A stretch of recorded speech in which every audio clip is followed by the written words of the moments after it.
Okay, hi everybody. My name's Tijmen Haan. I'm a faculty member here at KUK in Japan. I'm normally a CMB experimentalist, and you might know me from Cosmology from Home 2023, where I gave a general Lightbird talk, or in 2021, where I was representing the South Pole Telescope. But I've gotten really interested in large language models and AI in general since then. And while I still do some CMB work, today I'm talking about my AI project. And so I want to first of all thank the organizers for letting me give this plenary session. It's such a great conference. I always enjoy being here. And I learned so much actually from all of you guys. So this model is something that I built with my collaborators. Together we're a group called Astro Machine Learning Lab. And we're a group of experts in astronomy, cosmology, natural language processing, and we've also got the NASA ADS represented. I met one of these people, Rui, at a conference actually. It was a conference on large language models and physics, and we got talking, and that's how I got connected to these people. And it just goes to show that conferences like this, one of the most important outcomes is the people you meet and the connections you make. I never would have been able to do this work without my collaborators. So let's get into it. I'll talk a little bit about LLMs in general and the rise of AI in the last couple of years. I'll talk about what's kind of the core hypothesis here. What are we thinking with this work? What's the scientific thesis? Then I'll talk about how we made the model, benchmarking results. I'll do a little tech demo showing how to use the model. I hope you enjoy. The name of the model we trained is AstroSage, and I thought it would be cute or meta for AstroSage to write part of its own talk. So here's the AI timeline as AstroSage sees it. Back in the 50s, this field was really born. The Turing test, which I don't think even Alan Turing took all that seriously, but roughly says like if you can pass messages back and forth with someone or something and it looks human to you, then maybe it's truly intelligent. Funnily enough, with ChatGPT, we've passed that test with flying colors at this point. First chatbots, turns out if you just parrot back what someone says to them, it can be quite a useful therapist. Then there was a decline in the interest in AI in the 80s and 90s. These expert systems were quite popular, where you have kind of rule-based AI. The idea being if you implement enough rules, maybe eventually it becomes intelligent. Although again, there was a decline in interest, another AI winter. I'm not sure that this timeline's exactly right, but in 2012, I would say deep learning really took off. Deep learning meaning the use of artificial neural networks. There was this competition, ImageNet, every year, computer vision competition, try to analyze what's in various images, and somebody brought a deep neural network and blew away the competition. So this really sparked the interest in neural networks again.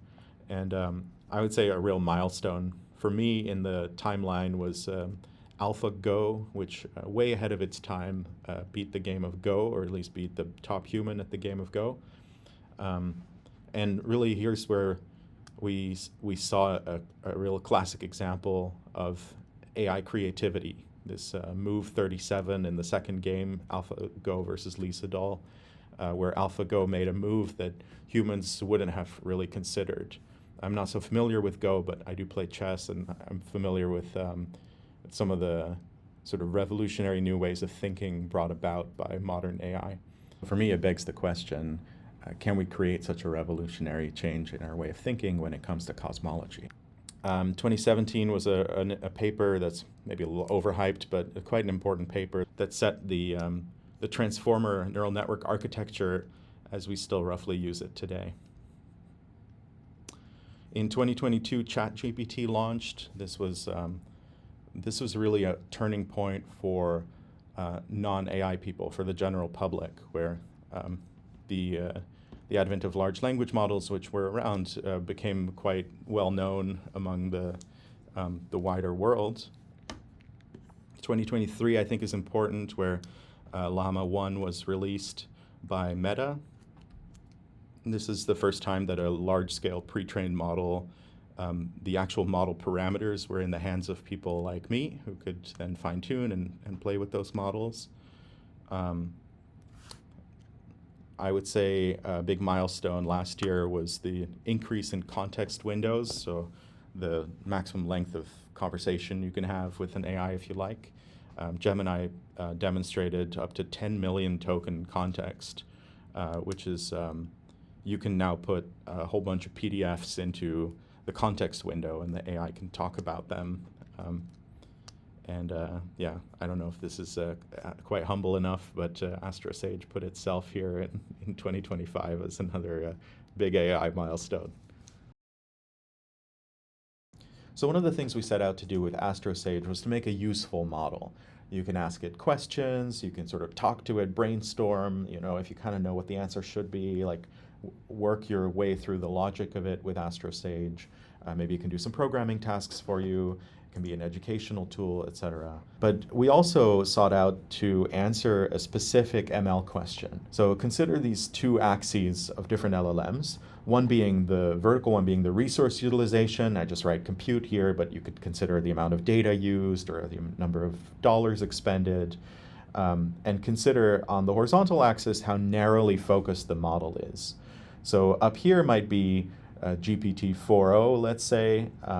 This is the model powering ChatGPT at the moment, where it's quite general purpose and it required a large amount of resources. And then AstroSage is down here, which is very narrowly focused. You know, it's only good at astronomy and cosmology, but we didn't have the resources that OpenAI has. And so the question is, what do curves of constant capability look like on this graph? And we don't know, right? What does constant intelligence or usefulness look like? So maybe it looks like this. It could be, right? And so it could be that AstroSage, even though it's very, you didn't use as much compute, it's very narrowly focused, and it could be more powerful than GPT-4o. And so this is the core scientific question we sought to answer with this.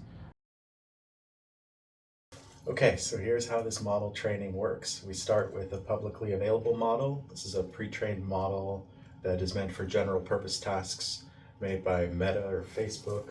This is called Llama.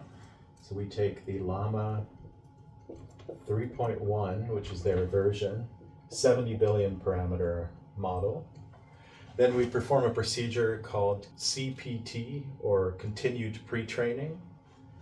This is where we add lots of data like textbooks, all of the AstroPH on the arXiv, so 250,000 papers from 2007 to our training cutoff, which was January 2024. And so it's textbooks, it's AstroPH 2007 to 2024. And I just did a depth 2 search through Wikipedia for anything astro-related, and I had to use some keyword exclusion to get rid of the least relevant sort of corners of that astro space. And this gets us our pre-trained model, AstroSage 70B CPT. This model has now seen, through next token prediction, all of this data, and this is the bulk of our compute. This is over 150,000 GPU hours spent. And this model now acts like a base model, so it's able to complete existing chunks of text, and it does not work as an assistant very well.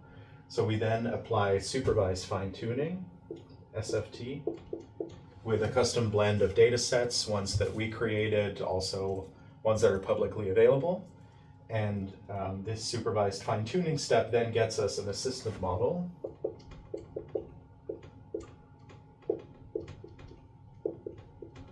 AstroSage 70B SFT.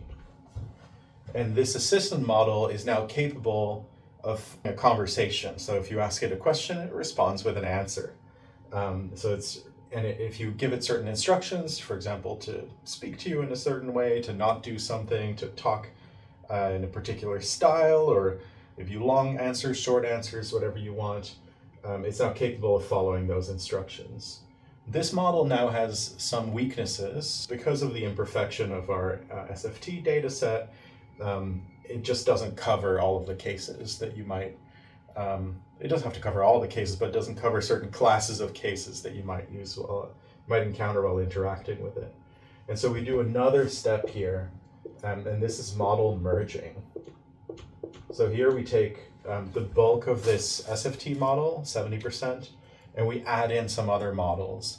And we use a method called DARE ties, which is a method that is supposed to be quite good at preserving the capabilities of the different constituent models.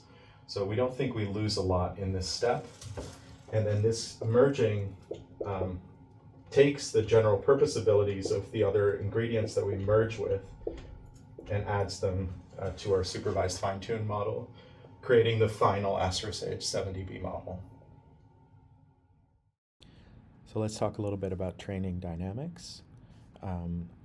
This graph shows how the training went, both the long continued pre-training part and the supervised fine-tuning part. I just mentioned model merging, but this is very cheap and does not require a supercomputer time. So there's a couple concepts I need to introduce here. The first is training loss, and the second will be learning rate. And the global step here identifies the number of times that the weights were modified. The top axis here shows where we are in training. So at this point, we start off with Meta's Llama 3.170B model, and then we show it all of the training data, the AstroPH papers, and so on once. Then we loop back around and show it that training data again, do it for a third time, and then finally we swap out the data set for this supervised fine-tuning data set. The training loss here is the objective function. This is what we're trying to minimize, and each of these steps are a gradient-based update to the model parameters. This loss function here is essentially defined as the negative log of the average probability that the model assigns to the token that comes next in the training data. So for example, you have some sentence, the quick brown fox, and then you ask the model, what is your probability distribution over the next possible words in this sentence? And then you go look at jumps and you see, okay, the model's assigning 30% probability to it. All right, I'll put down 30%, and I'll do this for all tokens in my training data set, average those numbers together, then take the negative log of that. And that's what this training loss here is. So if the training loss were 0, that means the model is always assigning 100% to the correct token, and the training loss is infinity, then the model assigns 0% probability to the correct token. What you see is that as the model goes along and it sees more and more data, the general trend is a slight decrease in this loss. So the model gets slightly better at predicting the next word in the AstroPH and other data sets.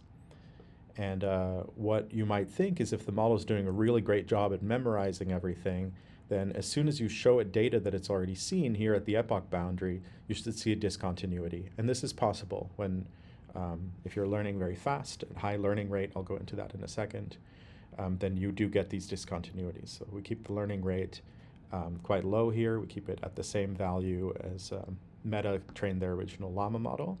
And when we show it the data again, you see no discontinuity. The loss just keeps decreasing. So this is evidence that the model is generalizing. You see here in the third epoch, we had to stop short. We ran out of resources, and we had to actually borrow a little bit of resources to get a little bit more time to do this supervised fine-tuning.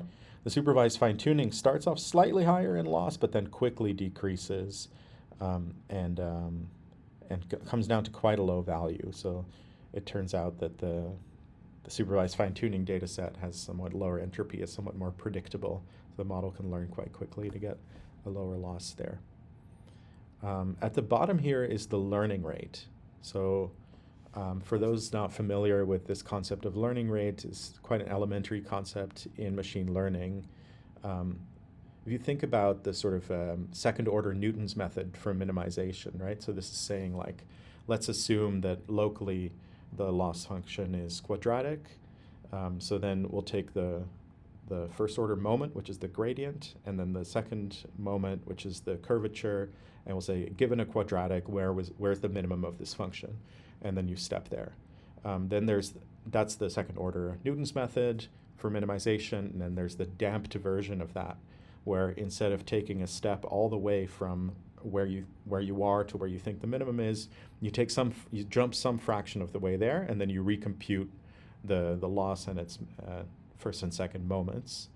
This is not exactly how this works. This is a method called AtomW, but the learning rate is that coefficient. It's how much of the way to the minimum do you step, and it's here typically on the order of 10 to the minus 4, 10 to the minus 5.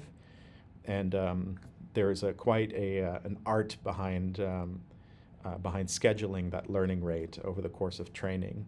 So you can see here at the beginning, I was kind of messing with the learning rate, trying to find the value that I liked, then kept it there for a long time, and then tried to anneal according to a cosine function, taking the learning rate down. Like I said, unfortunately, we ran out of resources here, and then we were able to get a little bit more time on Frontier, and which is the supercomputer we used, and we started doing cosine annealing, but unfortunately ran out of resources again. So this is what this initial period, by the way, is called the warm-up period, and it's where you take very small steps in the beginning in terms of gradient updates, and that's because the particular method we use isn't quite like a second-order Newton's method. It actually has a little bit of memory, so you don't want those initial steps that are uninitialized, where it's trying to find what the first and second moments are. You don't want those to be too large. So this is roughly what the training dynamics look like. Let's talk now about how well the model does, especially in comparison to other models. Best way to get a feel for it, honestly, is to talk to the model for a while. I've talked to it for a number of hours at this point, and sometimes it's very silly and refers to things that refers to the equation or the paper. That's probably my least favorite behavior. That sometimes it's really freaking smart, and it's just very cool sometimes to see the things it generates. I love talking to it for new insights, talking through something where I kind of know what the answer should be or where the endpoint is, and just talking through the logic of something. I find it really useful, and I hope you get to try it and find other use cases for this model. It really does have intelligence in an area that's lacking from the general purpose models, I feel, from talking to it. But how I feel is one thing, and in a scientific context, it's good to have quantitative benchmarks. And so that's what we did. We made a benchmark. Much of this work is done by Yuan-Sen Ting and Josh Nguyen, and they have Josh especially made the benchmark questions. This is a multiple choice question benchmark, and Yuan-Sen did a lot of the evaluating of the public models. The benchmark has over 4,000 questions. It's all multiple choice, A, B, C, and D. And the benchmark was generated from a number of papers that were held out from the training set. So AstroSage didn't read those papers. Maybe the Llama model before it did, maybe the base model had a little bit of knowledge, but mostly the improvements in AstroSage's performance have to come from reading other papers, not reading the same papers that the benchmark questions were generated from in the first place. Over 4,000 questions. These are hard. This is hard, very detailed knowledge. And here's how AstroSage does. So our first model, AstroSage 8B, sits up here around 81% in the number of questions, fraction of questions it gets right. Compared to its base model, that's a massive improvement. So specializing this base model in astronomy, astrophysics, cosmology, and so on, gave it a much higher score. The latest model, the 70 billion parameter version of AstroSage, improves about the same amount. So it takes this Llama 3.170B model and lifts it up here to be the strongest model that exists at the moment for these questions. We tried to be very thorough with making sure that there is no benchmaxing, no cheating, no way to make the model get these questions right other than to really have that knowledge in weights. Here's how the rest of the field does. There are some of the smaller models that are sort of cheaper to inference, and the very largest models that are quite expensive to run. And look at the x-axis here. This is logarithmic. So O3 really is, per question you ask it, much more expensive than our largest model. Yet we do very well on this benchmark. So it seems that our initial hypothesis of can we make a model beat the field by making it very narrow in focus, really reduce down its scope, we seem to support that hypothesis. I should mention that Yuan-sen and myself actually tried these questions ourselves, no Googling, so just answering the questions off the top of the dome, and it was pretty tough. These questions are very specialized about quite niche topics, and let's just say when it comes to stars, I'm an extragalactic guy, so I don't know much. We actually both got roughly the same score. We didn't do all 4,000 questions, but we did significant number of questions, and we both got 2/3 right. So that's 67%, which is down off the bottom of this somewhere. So actually all of these LLMs are smarter than us in that sense. Okay, let's do a little tech demo here. So I've gone ahead and downloaded the AstroSage 70B model. Here it is. You see here I have these safe tensors files, which contain the weights and a bunch of extra files that you get when you download the model from Hugging Face, including the tokenizer and some configuration parameters. I've prepared the OpenAI client straight up, and then there's an OpenAI compatible server, which is VLLM. I'm a big fan of VLLM. It's very efficient, very high throughput given the hardware. I'm running here on a computer that we have here locally. Let me show you. I have here 4 NVIDIA A6000s. These are somewhat older, but they're nice because they have 48 gigs of VRAM each. So 4 of them I can easily run inference on this model. Let's start the server. So VLLM serve, and then the name of the model. So I have here AstroSage 70B. Then I need to specify the maximum model length, which is 8192. Specify the data type, which is BrainFloat 16. Specify the memory utilization the model should try to stay under. This is because there's always some overhead. If you just allow the model to use all the memory at once, it'll give an out-of-memory error. And by specifying 90% of the memory it can use, then it can efficiently build a large KV cache. And one more command, which is the fact that we're splitting this across 4 GPUs. So it's tensor parallel size equals 4, meaning all of those matrices, all those weight matrices get split among the 4 GPUs. So let's start this. Meanwhile, I've started a little IPython notebook up here, the OpenAI compatible client. I start the client here. I don't care about the API key, as this is a local server with no key. The URL is localhost port 8000, which is VLLM's default. Then I have a little script here that turns just a string question into the kind of formatting, the kind of chat formatting that the model was trained on, which is the standard Llama 3.1 chat template, with a flag here for thinking. So if you set this to true, you can get the model to sort of talk to itself for a little while, do some kind of reasoning before answering the user. So if let's set this to false for now. in which case the chat format looks like this. We have a start of sequence token, then we tell it we're in the system role, we give it a system prompt. I just tell it that it's an expert in these various fields, especially cosmology, and to give good answers. Always tell the model what you want is the biggest tip in prompt engineering. If you want the model to be, if you're like, oh, I hate this model, it always gives these long answers, just ask it for a short answer, and just ask for what you want. So now we format a question with this prompt here. I have to write a question, and then we'll call this. We'll create a generator using stream equals true. We can create a generator that will output the tokens as they become ready, and then we'll print the result. So let's type ourselves a question. Prepared one earlier. So I like to ask about my work because then I know whether the answer is correct or not. So this is about a 2013 paper that we wrote where we found B modes in the CMB for the first time, Hansen et al.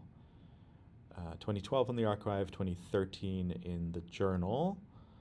Let's see what AstroSage thinks. Let's get it to print the answer. It says the first detection of B modes in the CMB was reported in a paper titled blah by Duncan Hansen et al. 2013, published in PRL. This is correct answer. Now, for comparison, let's pull up ChatGPT here, and I'll ask it the same question.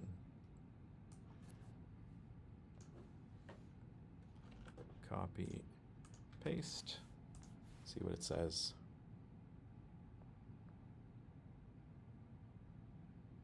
Okay, it knows it was SPT poll, but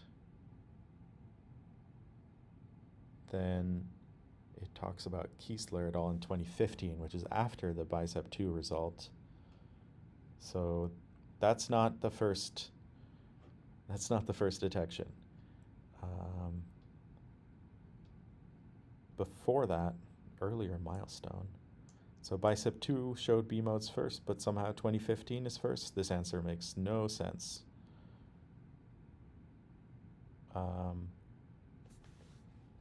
Oh, I see.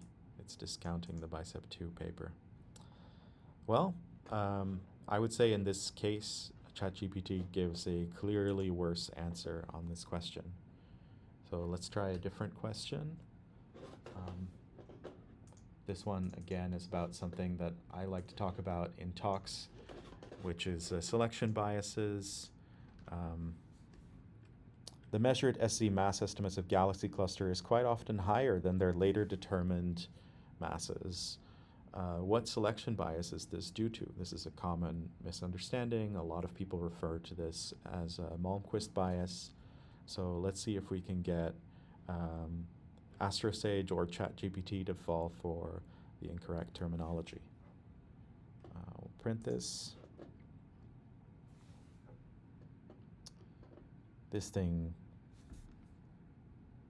says the discrepancy between the measured SZ mass estimates and their later determined mass estimates can be attributed to Eddington bias, which is correct. This is when an intrinsic mass near the survey detection threshold are falsely detected as more massive due to random fluctuations. So you have some noisy observable, and then you put a threshold, and then it turns out that because the mass function is steep, you have more low mass objects scattering into the sample than you have high mass objects scattering out of the sample. And yeah, it looks like this is explained pretty well, although a bit long, although I did ask for a long answer. Let's ask the same question to ChatGPT. I'll start a new conversation here.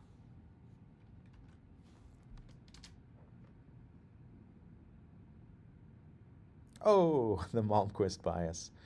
Yeah, common mistake. A lot of people call this Malmquist bias, which is about distances. It's about the fact that there's just a lot more volume out in the, when you look further out. And so you have a larger volume to search over, and you'll find more intrinsically bright things, even though they're further away and more dim. So 2 examples for you. There are other examples where AstroSage definitely does worse. Every once in a while you'll get a completion where it hallucinates, it maybe refers to some equation or some article that isn't referenced, and that's due to some errors in the training data, which we hope to rectify for the next version. Should we have the resources to build a next version. And yeah, I hope you enjoyed this tech demo. I'd really love to get this model into your hands. Unfortunately, that costs some online GPUs, which cost money, which I don't have. So at the moment, you can download the model and run it yourself like this. And hopefully I'll find a way soon to make this publicly available for everyone to use. All right, that's it. I hope you enjoyed the talk. In summary, we have a new large language model out. It's called AstroSage 70B for 70 billion parameters. It's very knowledgeable about astrophysics and cosmology. According to our benchmark, the most knowledgeable model at the moment. It has the ability to think before it answers. The weights are out on Hugging Face, so if you have the ability to run your own models, you can try it yourself. I'm looking for a way to make it so there's a website you can go to and talk to it directly. I need to find the resources for that. I'm out of resources for now. I would love to do a little bit more machine learning on this model, perhaps do reinforcement learning. But if you know a way to, if you're connected with someone who has money or compute, let me know. That's definitely the bottleneck at the moment. For inference compute, it would be just a few GPUs that are accessible 24/7. I'll be more than happy to answer any questions you have, either about AI or about experimental CMB. And hope you enjoy the rest of the conference. All right, thanks.